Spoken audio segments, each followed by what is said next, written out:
नमस्कार, स्वागत है आपका प्रदेश के नंबर 1 चैनल जी राजस्थान पर। मैं आपके साथ हार्दिक दवे। और राजस्थान में राज्यसभा की एक सीट पर चुनाव होगा। केसी वेणुगोपाल एमपी बने और खाली हुई राज्यसभा सीट पर अब फिर से चुनाव होगा। इस लिहाज से कांग्रेस को अब एक सीट का नुकसान होगा।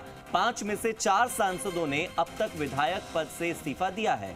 सांसद निर्वाचित होने पर वो इस्तीफा दे चुके हैं।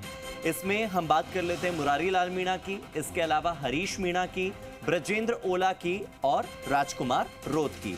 ये 4 इस्तीफा दे चुके हैं। अभी तक हनुमान बेनीवाल ने इस्तीफा नहीं दिया है। मेरे सहयोगी शशि मोहन शर्मा जुड़ गए। सीधे शशि मोहन का रुख करते हैं। शशि मोहन, राजस्थान में अब राज्यसभा की एक सीट पर और चुनाव होगा, लेकिन कांग्रेस को एक सीट का नुकसान कैसे होगा, ये बताइए। देखिए, राजस्थान में राज्यसभा की 10 सीटें हैं। हाँ। उनमें से केसी वेणुगोपाल भी एक सीट पर राज्यसभा के सदस्य थे जी। और उनका निर्वाचन हो गया है। अब वो लोकसभा के सदस्य बन गए, लिहाजा राज्यसभा की सीट से उनका इस्तीफा होगा। ऐसे में सीट खाली होगी तो यहाँ चुनाव भी होंगे।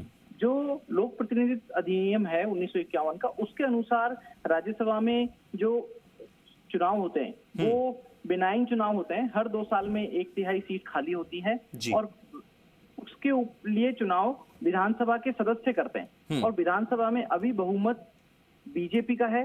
ऐसे में जिस सीट पर चुनाव होंगे वो सीट बीजेपी के पक्ष में जाना तय दिख रही है जी। और इस लिहाज से कांग्रेस को एक सीट का नुकसान होने के आसार दिख रहे हैं और ये सीट बीजेपी के पक्ष में जाएगी। केसी वेणुगोपाल अभी तक यहाँ से सांसद थे और ऐसे में उनकी जब सीट हटेगी तो फिर कांग्रेस को नुकसान और बीजेपी को फायदा होना दिख रहा है। और इसी नजरिए से ये कहा जा रहा है कि अब कांग्रेस को एक सीट का नुकसान हो सकता है। जी शशि मोहन, चूंकि राज्यसभा में जो एमपीज इलेक्ट होते हैं वो इनडायरेक्ट इलेक्ट होते हैं, उसमें सीधे जनता वोट नहीं करती बल्कि विधानसभा में वोटिंग होती है। वो वोटिंग की प्रक्रिया कैसे होती है, अगर आप समझा सके हमारे दर्शकों को, क्योंकि अब एक सीट खाली होगी तो उस पर वोटिंग होगी।